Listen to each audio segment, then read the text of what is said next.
వినడు కొరకు సిద్ధపడదాం. సమయములు బైబిల్ గ్రంథంలో నుంచి ఒక విషయాన్ని చదువుకొని ప్రార్థన చేసుకుందాం. చాలా జాగ్రత్తగా ఈ సందర్భాన్ని మనము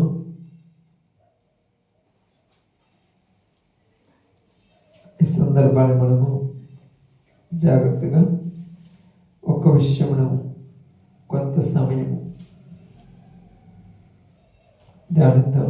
బైబిల్ గ్రంథంలో నుంచి లూకా సువార్తలో నుంచి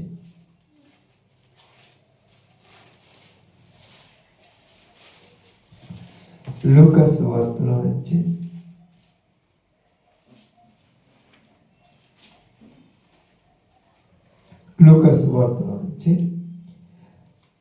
10వ అధ్యాయము 10వ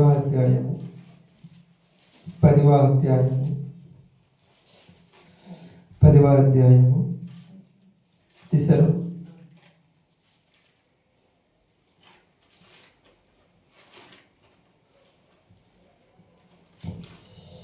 19వ వచనం లేకపోతే 10, 18, 19 జాగ్రత్తగా చదువుదాం.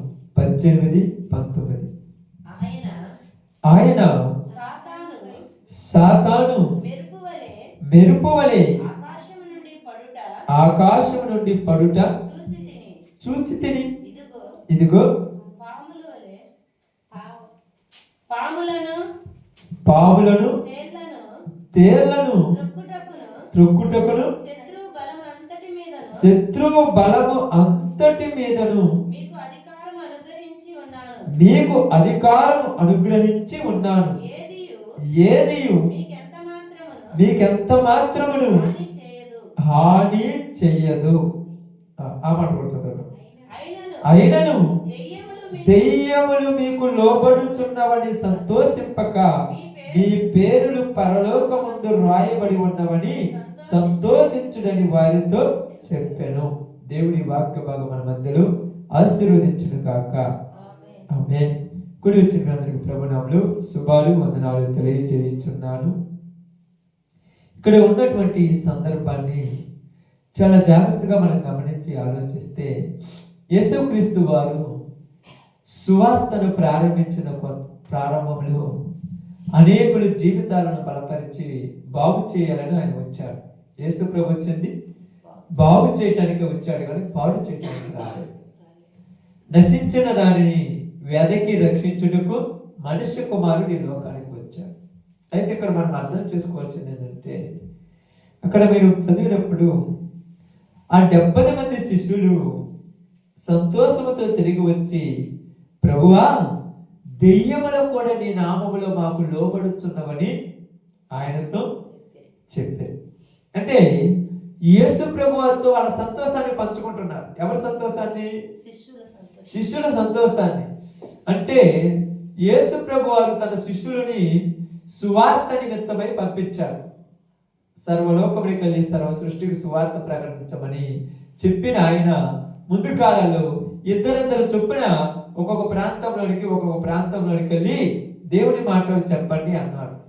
చెప్పండి అని అన్నప్పుడు ఆ పై మాట మనకు చదివినప్పుడు ఒక మాట రాయబడింది. ఏం రాయబడింది అంటే, పై మాట మీ మాట వినువాడు నా మాట వినును, మిమ్మును నిరాకరించువాడు నన్నును నిరాకరించును, నన్ను నిరాకరించువాడు నన్ను పంపిన వారిని నిరాకరించునను. అంటే మీరు వెళ్ళి చెప్పినప్పుడు వింటారో లేదో మీకు సంబంధం లేదు, మీరు వెళ్ళి చెప్పండి. ఎందుకంటే మీ మాట వినిన వాడే నా మాట వింటాడు. మీ మాట వినలేదు అనుకో, నా మాట కూడా వినరు. ఇక్కడ నా మాట వినలేదు అనుకో, దేవుడు చెప్పినా వింటాడు. ఎందుకంటే మీ అందరికి అర్థం కావడానికి, ధనవంతుడు పాతాళ లోకములోనికి వెళ్ళి అక్కడ ఏమి చేయుచున్నాడంట? యాతన పడుతున్నాడని రాయబడింది. లూకా సువార్త 16 తర్వాత చదువుకోండి. అక్కడ ఆయన యాతన పడుతున్నప్పుడు ఆయన ఆ పాతాళంలో నుంచి, బాధల్లో నుంచి యాతన పడుతూ ఒక మాట మాట్లాడతాడు. అయ్యా, ఇదిగో నాకు భూమి మీద 5 సహోదరులు ఉన్నారు. ఎంతమంది? 5 సహోదరులు ఉన్నారు. వారును ఈ వేదనకరమైన స్థలంలోనికి రాకుండానట్లు వారి కొరకు ఈ లాజరును పంపించి వాళ్ళకి చెప్పమను. ఏమని చెప్పాలి? ఏం చెప్పాలి? లాజరును పంపించి, మీరు పాపములు చేస్తే నరకం ఉన్నది, ఆ పాతాళం ఉన్నది, అక్కడ అగ్ని ఆరదు, పురుగు చావదు. ఒకవేళ మీరు ఇంకా నమ్మకపోతే మీ యొక్క సహోదరుడైనటువంటి ధనవంతుడైన ఆయన అక్కడ యాతన పడుతున్నాడు అని చెప్పండి అంటే అబ్రహాం అన్నాడు, అయ్యా లాజరు పోవాల్సిన పని లేదు, నేను పోవాల్సిన పని లేదు. భూమి మీద ఎవరున్నారు? మోషే, ఏలియా లాంటి ప్రవక్తలు ఉన్నారు. వారి మాట వింటే మా మాట విన్నట్టే. వారి మాట వినలేదనుకో దేవుడిని చెప్పినా వాళ్ళు వింటారు. ఈరోజు చాలా మంది ఏమంటామంటే, ఇదిగో దేవుడే ఇలా మార్చగలంటే దేవుడు రాడు. దేవుడు తన ప్రవక్తలను పంపించాడు ప్రాంతాలకు. దేవుడు తన సేవకులను ఆయా ప్రాంతాలకు పంపిస్తూ ఉన్నాడు. ఆయా ప్రదేశాలకు పంపిస్తూ ఏమన్నాడంటే, నేను మీకు సమస్తము మీద అధికారం ఇచ్చుచున్నాను అన్నాడు. దేని మీద? సమస్తము మీద అధికారం ఇచ్చుచున్నాను. మీరు వెళ్ళి అక్కడ మనం రాసినప్పుడు ఏమన్నారు? మీరు వెళ్ళి చూడండి, 70 మంది శిష్యులు తిరిగి వచ్చి అక్కడ చెప్పినప్పుడు ఇదిగో ఏమన్నాడు? ఇదిగో పాములను తేళ్లను త్రొక్కుటకును శత్రువు బలవంతుని మీదను మీకు అధికారం అనుగ్రహించి ఉన్నాను. పాములను తేళ్లను తొక్కుటకును. ఇప్పుడు ఏమంటున్నాడు ఇక్కడ? మొదటి ఇంకొక మాట ఏంది? శత్రువు బలమంతటి మీదను. ఆమేన్. దేని మీద? శత్రువు బలము. శత్రువు బలం అంటే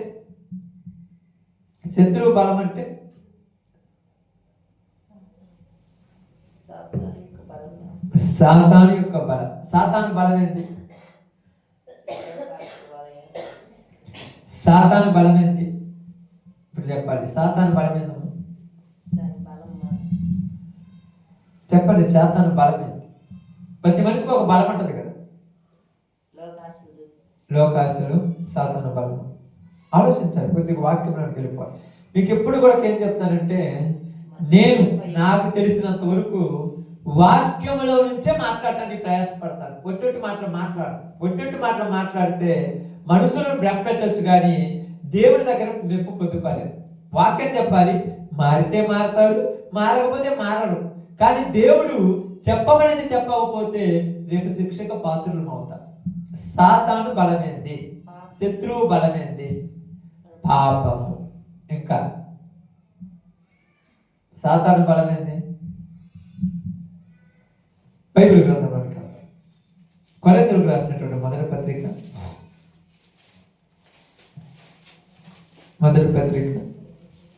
15వ అధ్యాయము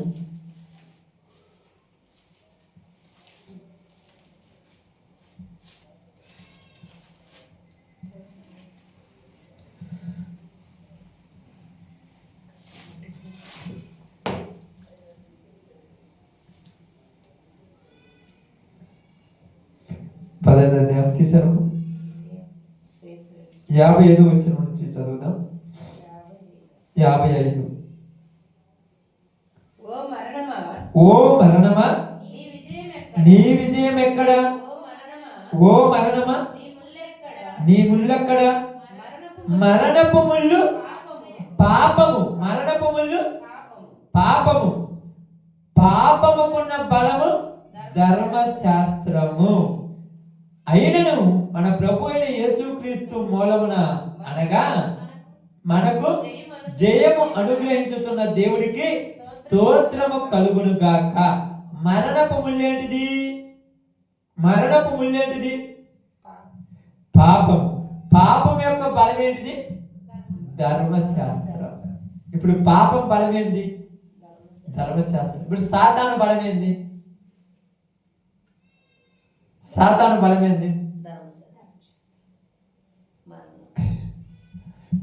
బలమేంది? బాగా ఆలోచించాలి. సాతాను బలం ఏంటంటే మనం ధర్మశాస్త్రం అంటాం. ధర్మశాస్త్రం సాతాను బలం ఎందుకు ఉంది? సాతాను బలం ఏంటంటే ధర్మశాస్త్రం కాదు. కానీ ధర్మశాస్త్రం దేని బలము? పాపం యొక్క బలము ధర్మశాస్త్రం. పాపానికి అది బలం ఎందుకు అవుతుందంటే ధర్మశాస్త్రం రాకపోతే పాపం ఎట్టిదో మనకి తెలిసేది కాదు. ధర్మశాస్త్రం వచ్చింది కనుక ఇప్పుడు అబద్ధం ఆడుతున్నాడు. ధర్మశాస్త్రం వచ్చింది కనుక ఇప్పుడు విచారం చేయొద్దు అన్నాడు. ధర్మశాస్త్రం వచ్చింది కనుక ఇప్పుడు జాగ్రత్తం చేయకూడదు అన్నాడు. ధర్మశాస్త్రం వచ్చింది కనుక ఇప్పుడు నీ ఇంటి వాళ్ళని పొరుగు వారిని ప్రేమించమన్నాడు. అంతకుముందు లేదు అది. ఇప్పుడు ఏమైందంటే శత్రువు బలం ఏందో మనకు కావాలి. ఇప్పుడు శత్రువు యొక్క బలం ఏంది? శత్రువు యొక్క బలము ఇక్కడ మీ అందరికి స్పష్టంగా రాసింది కదా. ఏం రాయబడింది? ఓ మరణమా నీ విజయం ఎక్కడ? ఓ మరణమా నీ ముళ్ళు ఎక్కడ? మరణపు ముళ్ళు పాపము. ఇప్పుడు శత్రువు యొక్క బలం ఏంది? పాపం. శత్రువు యొక్క బలం ఏంది? పాపం. అంతేనా? అర్థమవుతుందా? శత్రువు యొక్క బలం ఏంటంటే మరణము. ఆమేన్. శత్రువు బలం ఏంది? మరణం. కాబట్టి అపవాది ఏం చేస్తాడంటే వాడి బలాన్ని మనకు చూపించి మనమలా భయపెడతాడు. ఏ బలం అది? మరణ భయం అనే బలం. అందుకనే ఎవరైనాను ఎలాంటి వాడైనాను దేనికి భయపడు కానీ మరణిస్తారంటే ఖచ్చితంగా భయపడతారు. అంతే కదా. కరోనా టైంలో వద్దన్నా కూడా ఎవరైనా మాస్కులు పెట్టుకోకుండా ఉన్నారా? వద్దన్నా కూడా ఎవరైనా శానిటైజర్తో చేయగలు కాకుండా ఉన్నారా? భయం. ఇప్పుడు ఉదాహరణకి మాకు భయం లేదు అన్నారు అనుకోండి. ఎగ్జాంపుల్ చెప్తాను. టైఫాయిడ్ జ్వరం వచ్చింది, చికెన్ పెడితే తింటారా? తింటారు తమ్ముడు? ఎందుకు తింటారు? చచ్చిపోతాం అన్న భయం. ఈరోజు భయం లేని ఊరు లేదు. చాలా మంది అంటారు నాకు అసలు సావంటే భయం లేదంటారు. సావంటే భయం లేనప్పుడు నువ్వు భయం లేకుండా ప్రతిదాని దగ్గరికి వెళ్ళాలి. వెళ్తున్నావా? పాము అంటే భయమే, కుక్క అన్న భయమే, తేలన్నా భయమే, చిన్న కప్ప అన్న భయమే. నాకు సావంటే భయం లేదు. మరి అది చూస్తే ఎందుకు భయం? అది చూస్తే ఎందుకు భయం చెప్పండి? అదొక భయం కాదు, వాడి నీ బలహీనత వాడి బలం. ఇప్పుడు చెప్పాలి, శత్రువు యొక్క బలం ఏంది? నీ బలహీనత. నువ్వు దేంట్లో వీక్నెస్ అదే వాడికి బలం. ఇప్పుడు మనం దేంట్లో వీక్నెస్ ఇప్పుడు ఎత్తుకోవడం. నేను ఏంటో వీక్నెస్ లేదనేవాడు బలహీనుడి కాదనేవాడు ఎవరు ఉన్నాడా? పౌలు ఏమంటాడు? ఒక మాట్లాడు, నేను ఎప్పుడు బలహీనుడును అప్పుడే నేను బలవంతుడు. ఎందుకని చెప్పండి?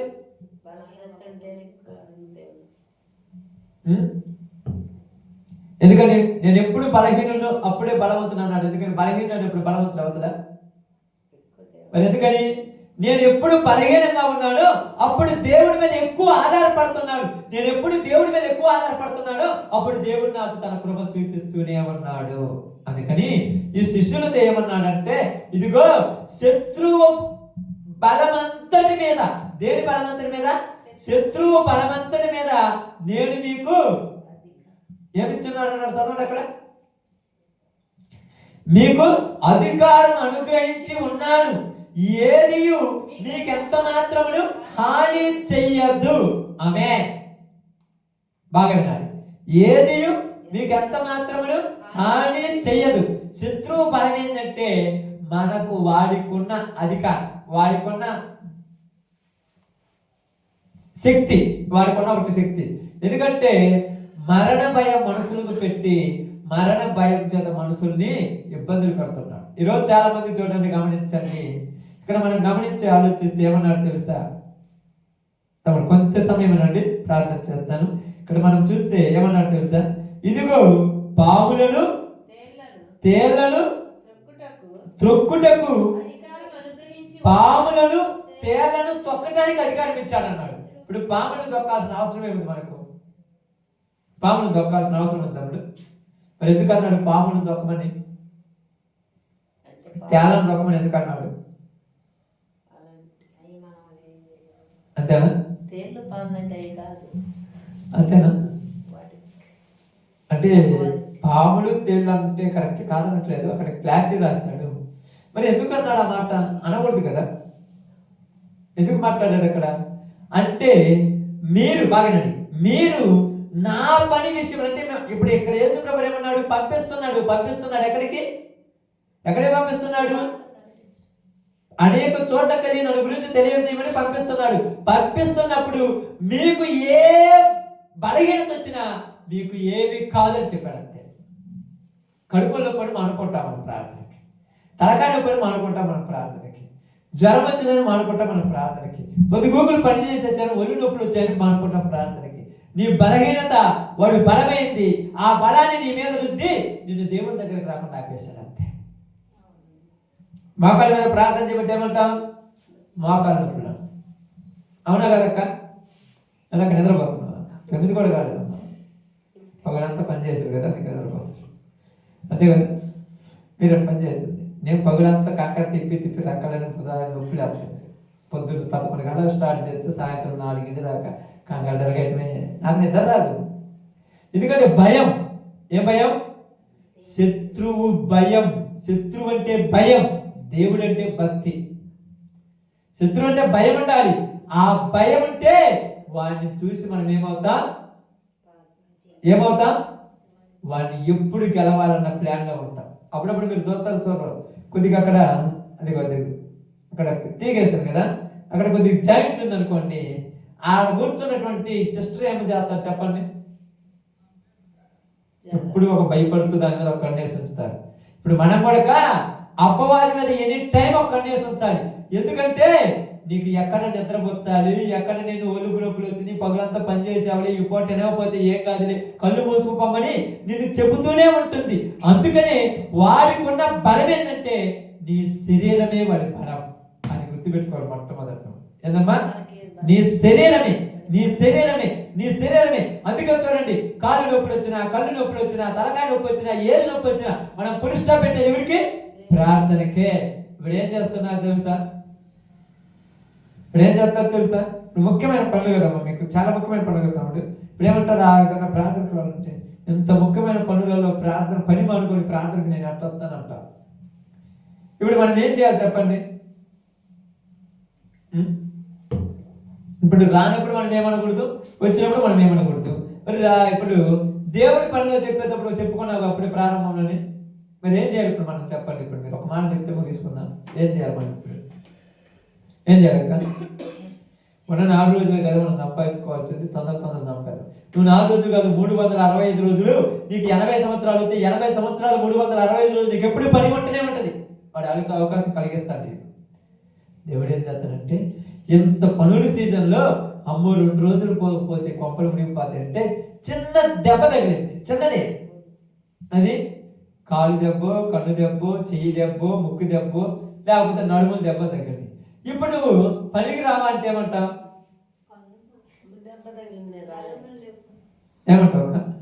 నాకు బలంగా జ్వరం వచ్చి నేను అల్లాడుతుంటే పనికి పెడుతున్నా తెలివన్నది దానం అంటే ఎంతలా పనుల సీజన్లో నీకు జ్వరం రావచ్చా? ఎంతలా పనుల సీజన్లో నీకు దెబ్బ తగలొచ్చా? నువ్వు దేవుణ్ణి తిరస్కరించావు కనుక దేవుడు చెప్తున్నాడు, నువ్వు 2 రోజులు పని చేయకపోతే నీ కొంపలే మునిగిపోవు, నువ్వు 2 రోజులు పనికి పోకపోతే నీ ఇంట్లో వాళ్ళేం చావరు అంటానికి రుజువే అదొక నిదర్శనం. మనం ఆదివారం బాగపోతే, శనివారం బాగపోతే, బుధవారం బాగపోతే, శుక్రవారం బాగపోతే, నేను బాగపోతే ఈ పని అంతా ఇట్టనే అయిపోతుంది అంటావు కదా. అదే నువ్వు 1 రోజు పోకుండా ఉండటానికి దేవుడు ఏం చేస్తాడంటే నిన్ను మంచాన్ని కట్టేసి నువ్వు ఈ రోజు ఎక్కడికి పనికి పోలేదు, ఏదైనా ఆగిందా చెప్పండి? ఏమన్నా ఆగిందా? మరి నువ్వెందుకు టెన్షన్ పడుతున్నావు? మన బలహీనత. అపవాది ఇది అన్నాడు, ఇదిగో మీరందరూ కూడా అదే యేసుప్రభు అన్నాడు, శత్రువు బలవంతుడి మీద నీకేమిచ్చాను? అధికారం ఇచ్చాను, మీరు వెళ్ళి వాటన్నిటిని విజయము పొందుతారన్నాడు. అయితే ఇక్కడ ఏం చెప్పాడు చూడండి, అక్కడ కిందికి రాయబడి మాట చూడండి. అయినను ముందు ఇదిగో శత్రువు బలవంతుని అధికారం అనుగ్రహించున్నాను, ఏది నీకెంత మాత్రమును హాని చెయ్యదు. ఏది కూడా, ఏదంటే ఇప్పుడు ఏదంటే ఏమంటాక ఏదక్క ప్రార్థనకు రాలేకపోతాను అంటే 2 రోజుల నుంచి కడుపులో మంట ఎక్కువైందయ్యా, కళ్ళు తిరిగిపోతున్నా, నేను ఉండలేనేమో. నువ్వు రాలేవు, నీ నిర్ణయం అంతే. ఉండలేనేమో అని కనిపిస్తుంది, కానీ నువ్వు దాన్ని జయిస్తే ముందుకు వస్తే నీకేం కాదు. అంతే, జయించి ముందుకు రావాలంటే నీకేముండాలి? ఏముండాలి? ఏముండాలి చెప్పాలి. ఇప్పుడు జయించి ముందుకు రావాలంటే ఏముండాలి? దేవుడు నాకు తోడుగా ఉన్నాడన్న నమ్మకం ఉండాలంతే. ఇంకేముండాల్సిన పనిలా, నాకు దేవుడు ఉన్నాడు, యెహోవా ఈరే, ఆయన చూసుకుంటాడు, నాకేమి కాదని నమ్మకంతో నువ్వు ముందుకు రావాలి. ముందుకు రావాలంటే ఇక్కడ ఆయన చెప్పిన మాట గుర్తుండాలి. ఏది నీకు ఎంత మాత్రమును హాని చేయదు. ఏది కూడా చేయదంటే ఏది చేయదు. ఏదైనా చేస్తుందా? ఏది చేయదు. ఇంతలావు సలికి మీరు ఎంతలావున సలికి మీరు ఎలా పోతున్నారంటే నువ్వు ఎంతలావు సలికి వచ్చినా దేవుడు నీకు తోడుగా ఉంటే నీకేమి కాదు. నువ్వు ఎంత వానలో నడిచినా దేవుడు తోడుగా ఉంటే ఏమి కాదు. నువ్వు ఎంతలావు నిప్పులలో నడిచినా దేవుడు తోడుగా ఉంటే ఏమి కాదు. కానీ నువ్వు దేవుడు తోడుగా లేకుండా ఎక్కడికి పోయినా నీకు ఏదైనా ఉంది. ఇక్కడ అదే జరిగింది. ఇదిగో మిమ్మల్ని పంపిస్తున్నాను శత్రువు బలమంతటి మీద. శత్రువు, ఈ శత్రువు ఎవరని బైబిల్ చెప్తుందంటే, మీరు పేతురు రాసిన మొదటి పత్రిక 5వ అధ్యాయం 8వ వచనం తర్వాత చదువుకుంటే రాయబడింది.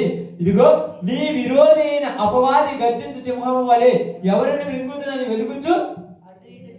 ఎవరాడు మీ విరోధి? విరోధి అంటే శత్రువు. శత్రువు విరోధి మీకు ఇబ్బందులు పెట్టడానికి రెడీ అయిపోయాడు విరోధి. ఏ ఇబ్బందులు? ఇప్పుడే పొద్దున్న నుంచి ఇప్పుడు దాకా పోయి వచ్చాను, ఇప్పుడే ఇంట్లో కాలు పెట్టాను, ఇప్పుడు ఇంట్లో కాలు పెట్టిన వెంటనే ఏడేందయ్యా ఆయన మైకు పెట్టాడు, హల్లెలూయా స్తుతి మహిమ యేసయ్యా నీకు వందనాలు స్తోత్రాలు పాట పాడుతున్నాడు, నడుములన్నీ పోటు తీరుతుంటే నేను పాలేను అనుకున్నావా? అప్పుడు ఎవరు గెలిచినట్టు? ఎవరు గెలిచినట్టు? ఎవరు గెలిచినట్టు అంటే బాగా ఆలోచించండి. నీవు ఓడిపోయినట్టు. గెలిచింది ఎవరో పక్కన పెట్టండి. నువ్వు ఏనికి ఓడిపోయావంటే నడుముల నొప్పి అనే బలహీనతకు ఓడిపోయావు. దేనికి ఓడిపోయావంటే కడుపుల నొప్పి అనే బలహీనతకు ఓడిపోయావు. దేనికి ఓడిపోయావంటే కళ్ళు తిరుగుతున్న బలహీనతకు ఓడిపోయావు. ఇలా ఓడిపోయిన నువ్వు గెలిచి నిలవాలన్న తపన నేను లేకుండా ఎవరు చేసిరంటే, ఎవరు చేసిర్రు? నీవే. ఇప్పుడు అందరూ వచ్చారు, పొద్దుగోకులు చుట్టుపక్కల వచ్చుకుంటుంటారు. ఏం కాదు, 2 రోజులు కొంపడం నీవు పోవడి, ఏం ఇబ్బంది లేదులే, రెస్ట్ తీసుకో అని అంటారు. అదే ఏమంటారు తెలుసా? చిన్నగా చూడండి, ఎలా అంటారు? చిన్నగా మాతో ఉండు, మేము ఒక చెయ్యేస్తాము, ముందుకు పోవచ్చులే, 250 ఇచ్చినా వస్తాయి. వారికి ఇంటికాడ పడుకుంటే ఏమవుతుంది? కళ్ళు తిరుగుతుంటే ఏం కాదు, అడిగిపోతే అదే సరిపోద్ది, అడిగిపోతే అయ్యే సరి చేసుకుంటాయి. అంటే ఎందుకు చెప్తున్నానంటే, దేవుడు పంపిస్తున్నటువంటి 70 మంది వెళ్ళారు. వెళ్ళినటువంటి వాళ్ళు మళ్ళా వచ్చారు. వచ్చి అయ్యా దెయ్యములు కూడా మాకు లోబడుతున్నాయి, దెయ్యములు లోబడుతున్నాయి, మాకు ఏ ఇబ్బంది లేదు, ఏ బాధ లేదు అంటే, ఇదే కాదు శత్రువు బలమంతటి మీద కూడా మీకు అధికారం ఇచ్చాను అన్నారు. అయితే వాళ్ళలో చాలా మంది ఏమయ్యారంటే, ఒక మాట చెప్తే చాలా జాగ్రత్తగా గమనించి ఆలోచించినప్పుడు ఒక విషయాన్ని మీకు చదివిస్తాను, చూద్దాము అన్నమాట. యోహాను సువార్తలు అనుకుంటాను, యోహాను సువార్తలు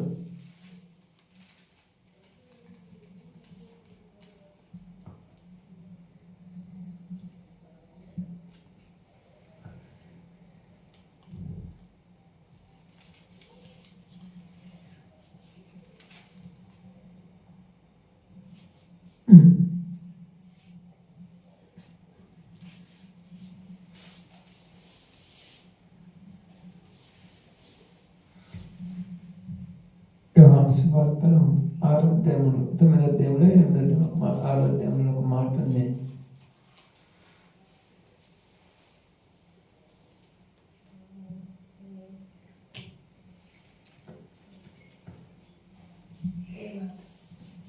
నా శరీరం తిని అనే మాట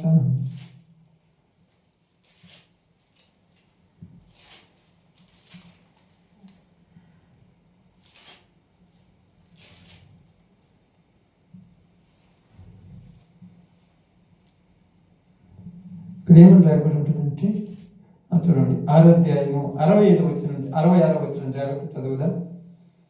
66 జాగ్రత్త చూడండి అమ్మా, కొద్ది నిమిషాలు ప్రార్థన చేస్తారు. పాపం మీరు చాలా బాధల్లో ఉన్నారు. చదవండి. అప్పటి నుండి ఆయన శిష్యులలో అనేకులు వెనుక తీసి మరి ఎన్నడను ఆయనను వెంబడింపలేదు. కాబట్టి యేసు మీరు కూడా వెళ్ళవలెనని ఉన్నారా అని 12 మందిని అడగగా, ఎంతమంది అమ్మా? మొట్టమొదటి ఎంతమంది? 70 మంది ఉంటే ఆయన చెప్పిన మాటలు అంట వాళ్ళకి ఎలా ఉన్నాయంట? ఎలా ఉన్నాయి ఆయన చెప్పిన మాటలు? కఠినంగా ఉన్నాయి, ఇబ్బందికరంగా ఉన్నాయి. ఏందయ్యా, మాకు కడుపు నొప్పి వచ్చినా కూడా ప్రార్థన అంటావు, మాకు బాగా లేకపోయినా ప్రార్థన అంటావు, మాకు ఇబ్బందులు వచ్చినా ప్రార్థన అంటావు, మేమే మా శరీరం గురించి ఆలోచించుకోవద్దా? మాకు ఇంత ఇబ్బంది, ఇంత కష్టమైన, ఇంత ముఖ్యమైన పనులలో ఉంటే ప్రార్థన అంటావు, మాకు ఇబ్బందులు ఏమి ఉండవా అని చెప్పగానే, మీలో ఇబ్బంది కలిగిన వాళ్ళందరూ వెళ్ళిపోమంటే ఎంతమంది వెళ్ళిపోయారు? ఎంతమంది వెళ్ళిపోయారు? 58 మంది వెళ్ళిపోయారు. అంతేనా? 70 మందిలో 58 మంది బతికి ఎంతమంది ఉన్నారు? ఏమంటున్నాడు? ఇదిగో మీరు కూడా ఒకవేళ వెళ్ళవాలనంటే మీరు కూడా వెళ్ళండి. ఎందుకంటే నేను ఎలా అంటాను తెలుసా? నేను ఎలా అంటాండి, నా నామ నిమిత్తము మరణం వచ్చినా కూడా వెనుకు తీయని వాడే నాతో కావాలన్నాడు. అందుకేమన్నాడు తెలుసా? నా నిమిత్తము మీరు లోకములో దేనిని కూడా నాకంటే ఎక్కువగా ప్రేమించినేలా వాడు నాకు అర్హుడు కాదు. అదేమన్నాడు? తల్లిదండ్రులైనను, అన్నదమ్ములైనను, అక్కచెల్లెలైనను నా నిమిత్తము విడిచిపెట్టని వాడు నాకు అర్హుడు కాదన్నాడు. ఆ మాట చెప్పినప్పుడు వాళ్ళందరూ బాధపడ్డారు. ఏందయ్యా ఈయన అందరూ వదిలిపెట్టమంటున్నాడు, మా వాళ్ళు ఎట్ట అవుతున్నారు. అందుకని చాలా మంది ఏమన్నారు? వెనుక తిరిగి వెళ్ళిపోయారు.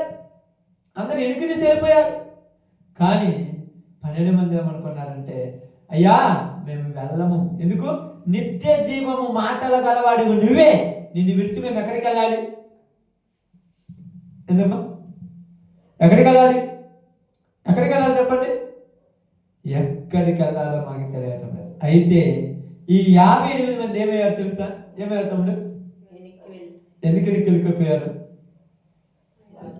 ఎందుకు వెళ్ళిపోయారు? యేసు ప్రభు వాళ్ళు కొన్నిటిని విడిచిపెట్టమన్నాడు. వాళ్ళు జయించలేక ఓడిపోయి వెనుకపోయారు. ఇక్కడ వచ్చి 70 మంది ఏం చెప్పారు? నీ నామములో మాకు దెయ్యములు లోబడుతున్నాయంటే, దెయ్యములు లోబడుతున్నాయని సంతోషపడద్దు. ఎందుకు? రాయబడింది ముందు మాట. ఎందుకు? ఇదే టైంలో ఏం జరిగింది తెలుసా? సాతాను మెరుపు వలె ఆకాశం నుండి భూమి మీదకి పడింది. ఇప్పుడు మీ కరెక్ట్, మీ జీవితం ఇప్పుడు కరెక్ట్ అర్థమవుతుంది. ఇప్పుడు దాకా ఒక రకం ఉంది, ఇప్పటి నుంచి మరో రకం ఉంటది. ఎందుకంటే సాతాను గడు వచ్చాడు భూమి మీదకి. వాడు వచ్చి ఏం చేస్తాడు?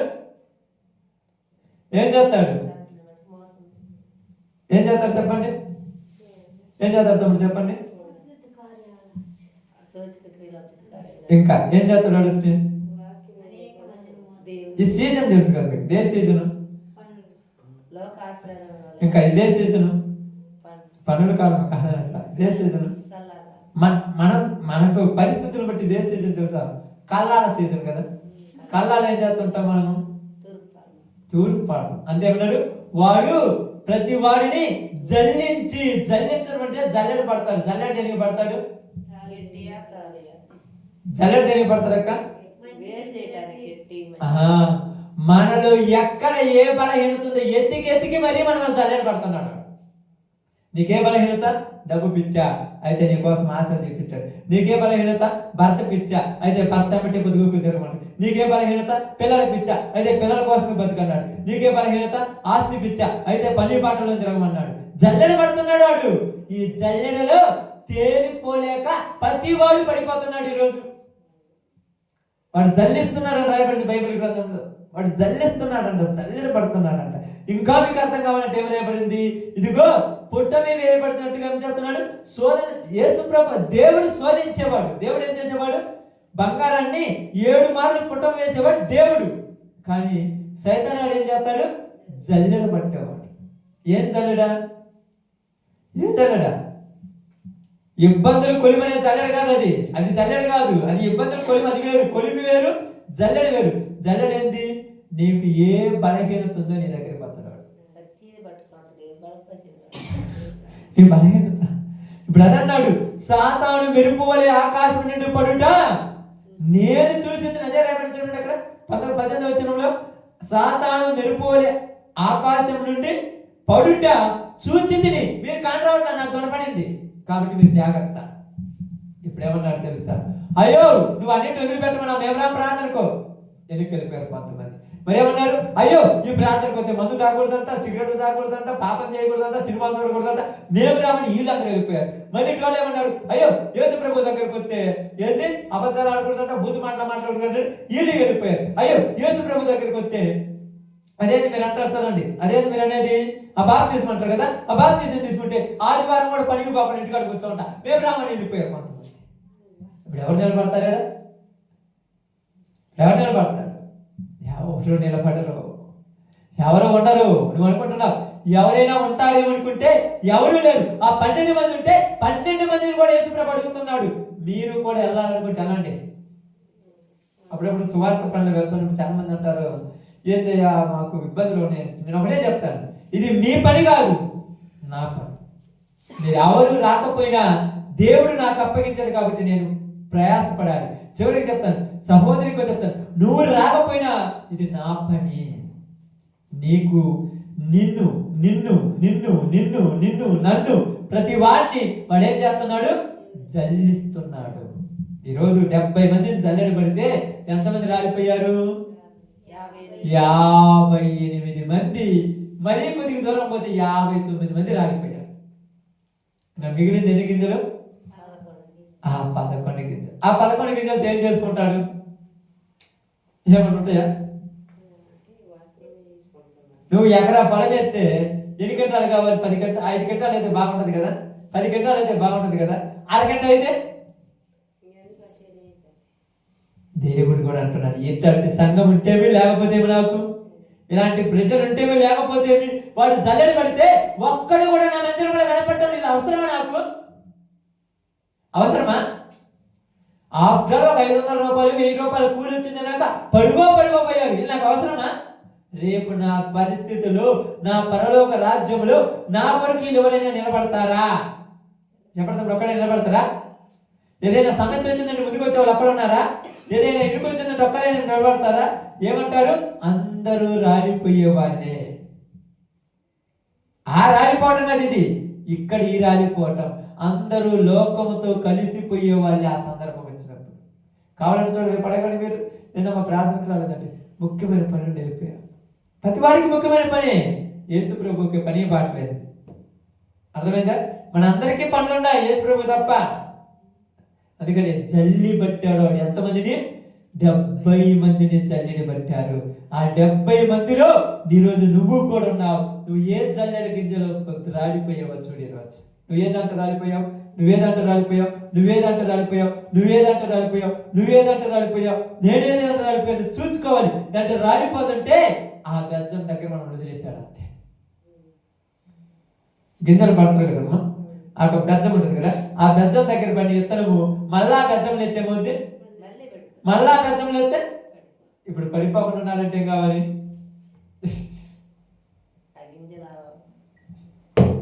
ఏమవ్వాలి? గింజ లావు అయితే ఆ బెజ్జం పడిపోదు. ఇంకా గింజ లావు అంటే నీ విశ్వాసంలో బలంగా ఉంటే ఇంకా బెజ్జం నీకేం కాదు.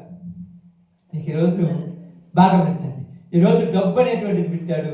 ఆ డబ్బును జయిస్తే అదే అన్నాడు, అంతటి మీద నీకేమి ఇచ్చానన్నాడు? అధికారం. నువ్వు గెలిస్తే రేపు నీకు డబ్బు పిచ్చి ఉండదు. 1000 కోట్లు ఇస్తానన్నా ప్రార్థన తర్వాత నాకు నేను పోతా అంటారు.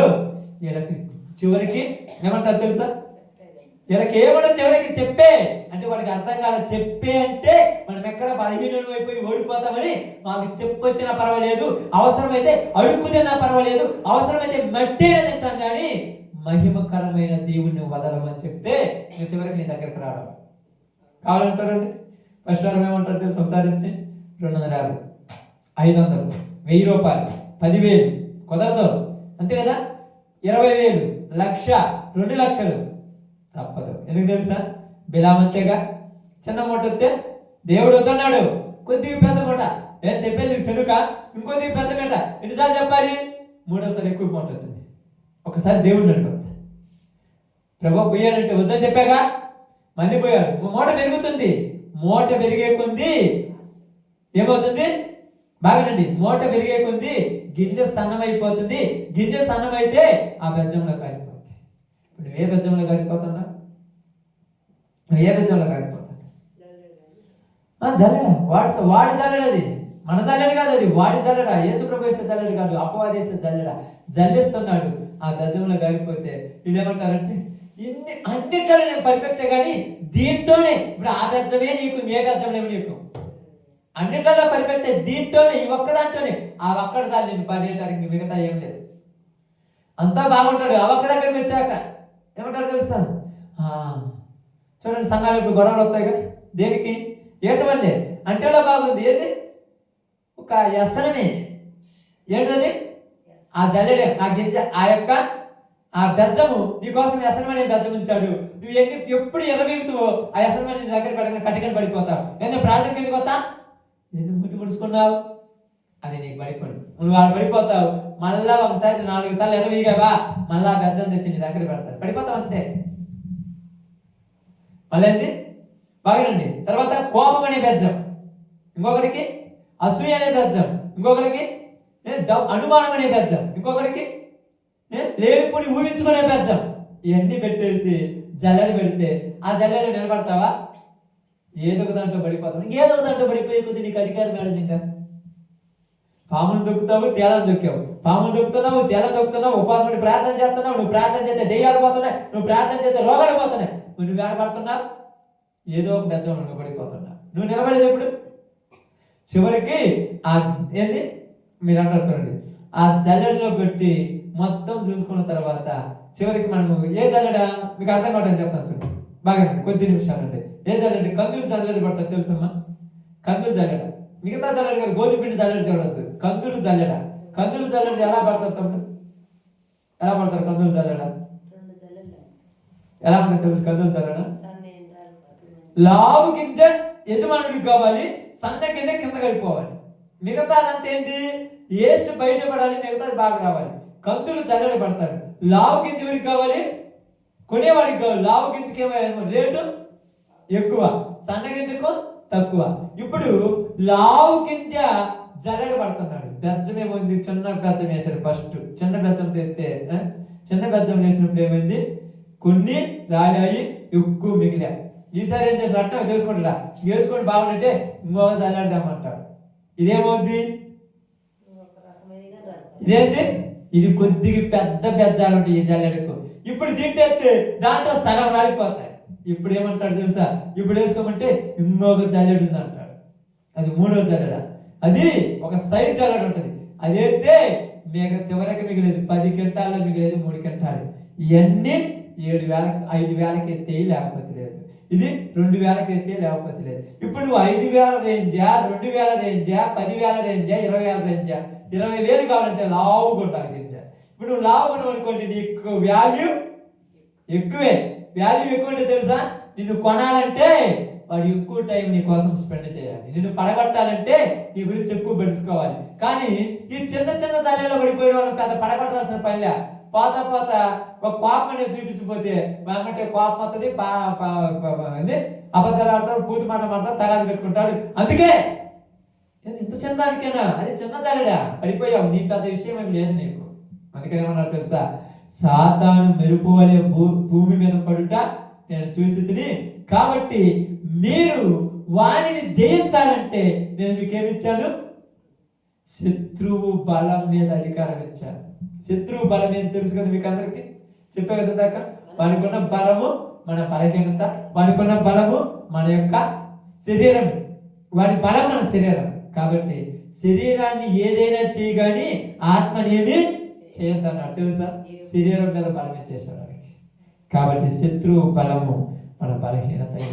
కాబట్టి ఇప్పుడు మీ అందరూ చెప్పింది, మీరు కూడా వెళతారా లేదా నిలబడతారా?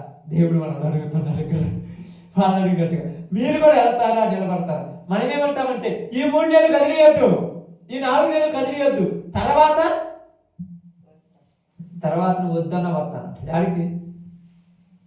అప్పుడు కూడా నీకు సమస్య ఉండదు. సమస్య ఎప్పటికీ, ఇప్పుడైతే పనులు, అప్పుడైతే రోగాలు, ఒకరైతే పెళ్ళిళ్ళు, పేరంటాలు, ఇప్పుడు కొన్ని రోజులు పోతే ఫంక్షన్లు, పబ్బాటాలు. నువ్వు ఎప్పుడు పరిచయంలో ఉంటావు? నువ్వెప్పుడు దేవుళ్ళు ఉంటావు? అందుకని చాలాస్తారు ఏది కాదంటే ఆ గొడుగుడు, ఆ చడుగుడు, ఆ లేనిపడి దరిద్ర బుద్ధులు అవన్నింటిలో ఎప్పుడు తలకాడెప్పే. ఇడికి వచ్చి చేసే అని వందనాలు, స్తోత్రాలు, ప్రార్థన చేయటం. అడిగిపోయి కూర్చుంటే ఏం చేస్తున్నా, ఎక్కడ కూర్చున్నా, ఎవరితో మాట్లాడా. ఇది కూడా ఒక చల్లడే. ఈ జల్లెడ మామూలు జల్లెడ అనుకున్నావా? వాడి దగ్గర ఉన్న జల్లెల్లో జల్లిస్తే ఒక్క ఇత్తనం కూడా నిలబడిద్దా? 11 ఇత్తనాలు నిలబడ్డాయన్నమాట. 50 ఇత్తనాలు. ఆ 11 ఇత్తనాలు చివరికి అవి కూడా పడిపోయా తెలుసా? నిలబడలే. అప్పుడు ఏం చేశాడు తెలుసా? బాగా గమనించాల్సింది. అప్పుడు ఏం చేశాడు? పరలోకం నుంచి శక్తిని పొందేంత వరకు మీరు ఇక్కడే ఉన్నాడని అపోస్తలుల కార్యంలో రాశారు. పరలోకం నుంచి శక్తి పొందాలి. శక్తి అంటే ఏంది? శక్తి అంటే ఏంది? బలం. మీరు కొద్దిగా బలం పొందుకున్నాడు అనుకో, బలం అంటే ఏమవుతారు? కొంచెం లావు అవుతావు. లావు అయితే ఆ బెచ్చం పెడితే నువ్వు కారం. అంతే కదా? ఇప్పుడు పేతురు దగ్గరికి వచ్చి, పేతురు తినటానికి లేదు, ఏమి లేదు, యేసు ప్రభువుని విడిచిపెడతామంటే ఏమన్నాడు తెలుసా? వలబట్టుకొని పోయిన పేతురు, ఆయన కోసం ప్రాణమైన ఎత్తాము కానీ ప్రార్థన అనేది బైబిల్ విడిచిపెట్టమన్నాడు. అప్పుడైతే బైబిల్ పక్కన పడేసి వాళ్ళు ఎత్తుకోపోయారు. మరి ఇప్పుడు ఎందుకు వల పక్కన పడేసి బైబిలే పట్టుకున్నాడు? ఆమేన్. ఈరోజు నీతో నాతో బైబిల్ చెప్తున్న మాట ఏంటంటే, మనము కూడా పోకుండా ఉండాలంటే ఏం పొందుకోవాలి? బలము. ఆమేన్. ఏ బలము? ఏ బలం పొందుకోవాలి చెప్తాం, ముగించుకుందాం. పాపం మీరు పాపం పగులంతా కష్టపడి ఉంటారు. పాపం ఒక ఏ బలం పొందుకుందాం? ఏ బలం పొందుకున్నాం? ఇప్పుడు చెప్తే ముగించుకుంటారు. ఏ బలం పొందుకున్నాం? ఏ దాంట్లో నువ్వు బలహీనుడివో దాంట్లో కొద్దిగా బలం పొందుకొచ్చారు. నువ్వు ఏ దాంట్లో బలహీనుడు నీకు తెలుసుగా. నేను దేంట్లో బలహీనుడు నాకు తెలుసు. దాంట్లో బలము పొందుకుంటా. అలా బలం పొందుకునే శక్తి మనకి ఇచ్చేవాడే దేవుడు. అలా బలం పొందుకున్న మనము ఎక్కడికి వెళ్ళినా ఏది మనమనేమి చెయ్యలేదు. ఓకే, అందరూ తల వంచండి, ప్రార్థన చేస్తాను. అందరూ కూడా ఒక ప్రార్థన ఎక్కిపోతాం. అందరూ కూడా ప్రార్థన ఎక్కిపోతాం. సమయం నిజంగా అందరూ ప్రార్థన ఎక్కిపోతాం. సమయం. స్తోత్రం, స్తోత్రం దేవా, స్తోత్రం.